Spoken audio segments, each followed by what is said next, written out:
I'm in Washington, D.C., and I am outside of the Washington National Cathedral. This sits at the highest point in the city, and it is the 6th largest cathedral in the world. Beautiful architecture, and I'm gonna go inside.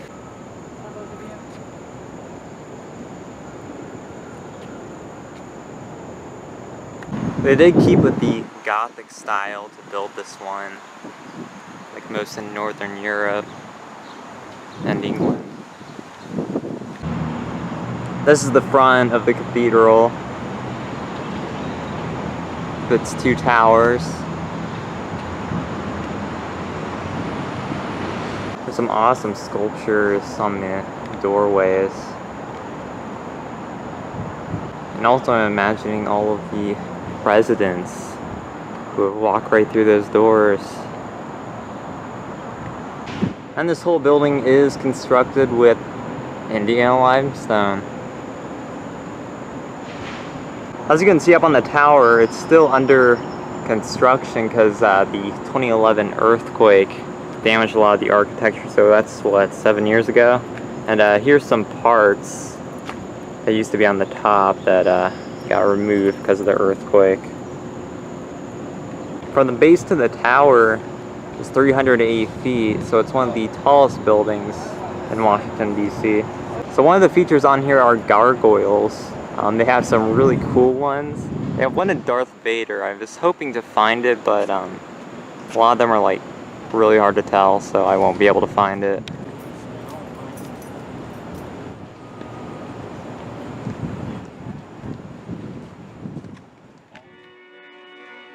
This is the entrance area when you first walk into the cathedral. They have sculptures of civil and human rights figures, like the floating head of Mother Teresa, also Rosa Parks, and a third of James Reeb, a white man who was killed by white segregationists in Selma, Alabama, while eating at an integrated restaurant with 2 black preachers before they planned to march to Montgomery.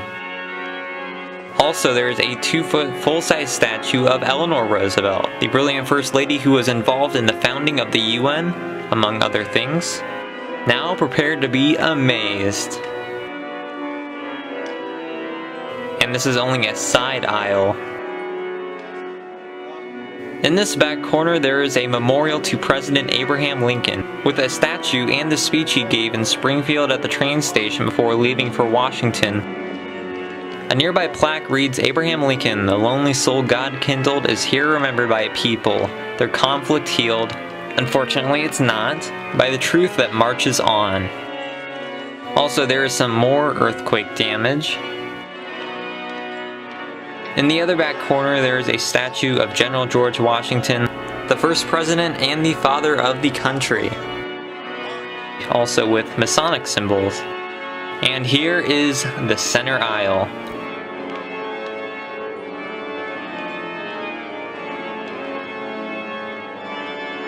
Pierre L'Enfant, the man who designed the District of Columbia, planned a national church, but it wasn't built. This is kind of a violation of church and state, but technically it's never been funded by taxpayer or government funds, so it's all private donors, so it's fine.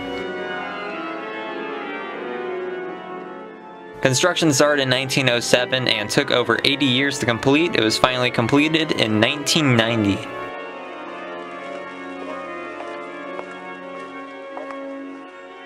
It has these incredible vaulted arches, stone carvings, and stained glass windows. The organ has 10,500 pipes. There's also the flags of every U.S. state and the District of Columbia.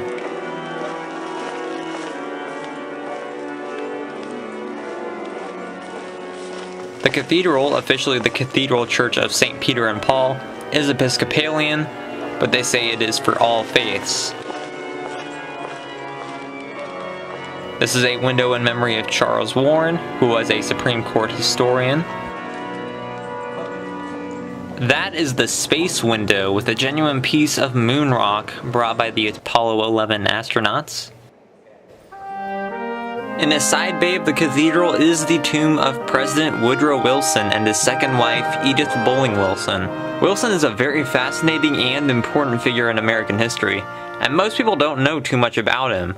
I guess he often gets overshadowed by people like FDR and Lincoln. He was born in Staunton, Virginia in 1856 and became president of Princeton University, then the Democratic governor of New Jersey in 1911. He won the 1912 presidential election, one of the most interesting elections in history, beating out Republican incumbent William Howard Taft, Bull Moose Theodore Roosevelt, and socialist Eugene Debs. As president, he passed lots of unprecedented, mostly progressive economic reform, including the Revenue Act of 1913, the Clayton Antitrust Act, and formed the Federal Reserve Bank. At the same time, the Great War in Europe was dominating world politics, and Wilson tried his hardest to stay out of the war, which may have caused him victory in the 1916 election. But in 1917, Germany kept violating submarine warfare agreements, and there was also the Zimmermann Note, so he was pushed to declare war on Germany, to make, as he put it, the world safe for democracy. He quickly and effectively got millions of American soldiers over to Europe to aid on the Western Front, which allowed for the final push that defeated Germany and the Axis powers. He did support the Espionage and Sedition Acts, which did suppress free speech. Also, he backed down from doing anything about civil rights, although the 19th Amendment was finally passed. I've done quite a bit of research on him, and I do believe he was a moralist and took a moral approach to everything he did, including diplomacy, which could be seen in his 14 points. After the war, he went to Europe twice to negotiate with David Lloyd George, George Clemenceau, and Vittorio Orlando about the Treaty of Versailles and the formation of a League of Nations. After that, he was in a ferocious battle against Senator Henry Cabot Lodge and the Republicans in Congress over passing the treaty and the League, which did end in failure for him. He also suffered a stroke in 1919 after a long nationwide tour supporting the League and the treaty. This left him paralyzed on his left side and mostly blind. And for the rest of his term, he was pretty much unable to perform the duties of the presidency, and this caused one of the biggest cover-ups in American history. Wilson died of another stroke in his DC home on February 3rd, 1924, and he was buried here in the cathedral while it was still under construction. Industrialist Andrew Mellon was a major donor, so he gets his own little bay.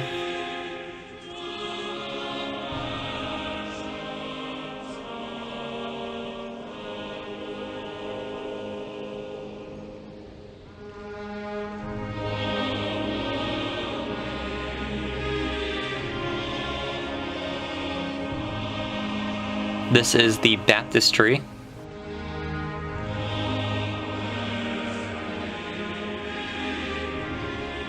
This is the War Memorial Chapel, dedicated to our servicemen and women.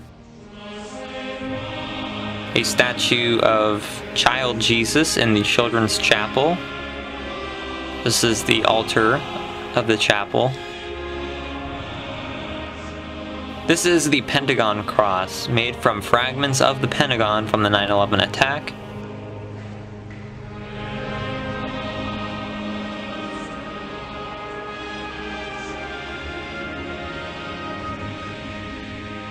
This is the altar where the services take place. It is a very historic location. It is where countless important historical figures have been. It is where the National Memorial Service took place a few days after 9/11. War has been waged against us by stealth and deceit and murder. This nation is peaceful, but fierce when stirred to anger. And the site of the funerals of President Dwight D. Eisenhower in 1969.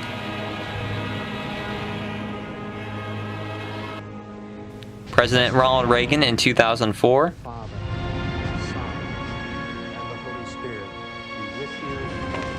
And President Gerald Ford in 2007.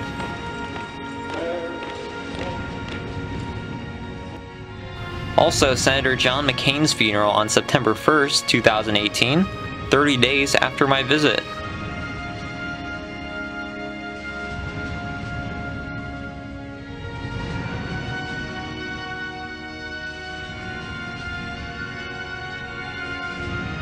The stained glass on the opposite side of the cathedral is amazing.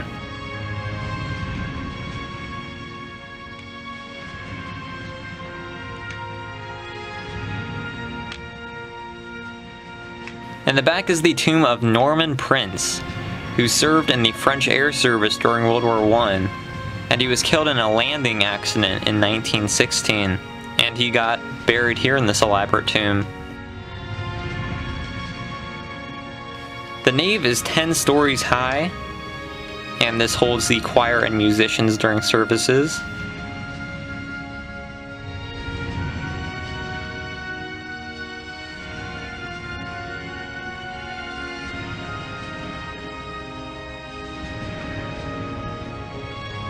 This altar is nothing but magnificent, and it's all made of stone from Jerusalem and hand carved.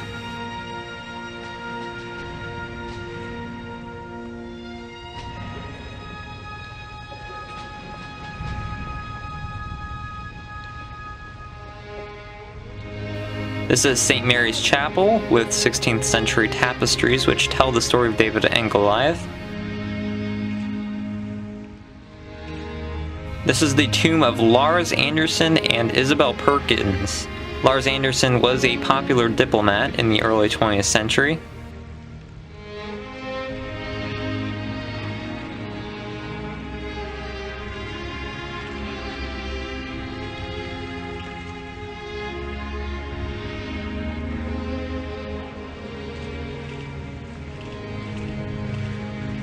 That is the tomb of Bishop Alfred Harding, the second Episcopal Bishop of Washington. In a back room is a statue of kneeling, praying Lincoln. I went into the areas of the crypt that I could. There are many more people buried in the cathedral. It's really like the American version of Westminster Abbey. The public can't see these graves, but buried down here are Helen Keller and her teacher Anne Sullivan, Commodore George Dewey, Cordell Hull, who was FDR's Secretary of State from 1933 to 1944, and soon Matthew Shepard will be interred here. He was a gay student who was beaten, tortured, and murdered over that fact in Laramie, Wyoming in 1998. It was just announced that this was happening while I was editing this video. That is the trowel used by President Theodore Roosevelt in 1907 to lay the cornerstone. It was also used by George Washington to lay the cornerstone of the U.S. Capitol. Although I didn't have time to seek it out, that is a replica of the Darth Vader gargoyle. Alright, so I'm up on one of the towers. I got to come up here, and I think it's the highest point in the District of Columbia that civilians can get into. This is the view to the southwest. You can see how built up the Virginia suburbs are. This is to the northwest. You can see Tyson's Corner, Virginia.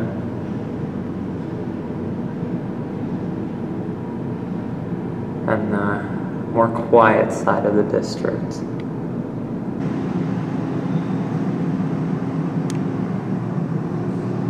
That's to the north. Here I can see the detail in the cathedral close up. And you can see the main tower. And this is the view towards the south and the built-up DC.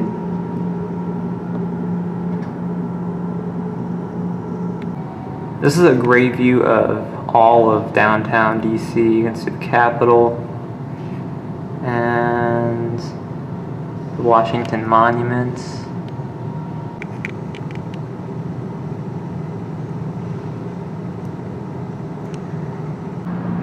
And that is Arlington, Virginia, right there.